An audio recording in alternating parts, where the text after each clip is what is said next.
नमस्कार विद्यार्थी मित्रांनो. एम-पी-एस-सी किंवा स्पर्धा परीक्षेचा अभ्यास करताना राष्ट्रपतींचा क्रम हा एक महत्त्वाचा पण कन्फ्युजिंग टॉपिक असतो. आपण आधी राजू की राधा ही ट्रिक वापरत होतो, पण त्यात राजू, रमा, जेल अशा शब्दांमुळे काही वेळा मुलांचा गोंधळ उडतो. म्हणूनच आज मी तुमच्यासाठी घेऊन आलोय एक अपडेटेड ट्रिक.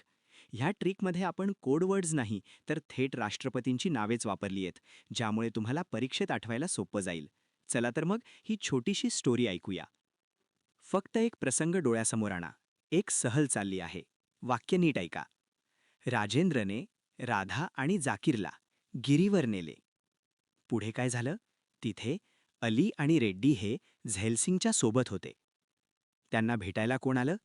त्यांना भेटायला व्यंकट, शंकर आणि नारायण आले. आणि शेवटी काय झालं? त्यांनी कलामच्या प्रतिभेने प्रणब, कोविंद आणि मुर्मूंची निवड केली. आता या वाक्याची फोड करूया. बघा किती सोपं आहे. पहिलं, राजेंद्रने राधा आणि जाकीरला गिरीवर नेले, म्हणजे आपले पहिले 4 राष्ट्रपती doctor Rajendra Prasad, doctor Radhakrishnan, doctor Zakir Hussain आणि व्ही व्ही गिरी. एकदम क्लिअर? दुसरं, तिथे अली आणि रेड्डी हे झैलसिंगच्या सोबत होते. इथे पुढचे 3 आणे: फखरुद्दीन अली अहमद, नीलम संजीव रेड्डी आणि ग्यानी झैलसिंग. इथे आपण जेलऐवजी डायरेक्ट झैलसिंग शब्द वापरलाय. तिसरं, त्यांना भेटायला व्यंकट, शंकर आणि नारायण आले.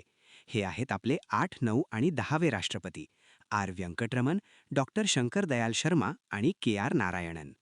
आणि शेवटचा ग्रुप, त्यांनी कलामच्या प्रतिभेने प्रणब, कोविंद आणि मुर्मूंची निवड केली, म्हणजे डॉक्टर अब्दुल कलाम, प्रतिभाताई पाटील, प्रणब मुखर्जी, रामनाथ कोविंद आणि आताच्या द्रौपदी मुर्मू मॅडम.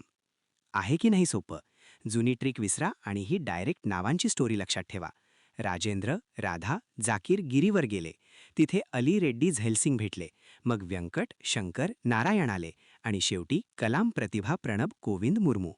ही ट्रिक तुमच्या वहीत लिहून घ्या. व्हिडिओ आवडला असेल तर लाईक करा आणि चॅनलला सबस्क्राईब करा.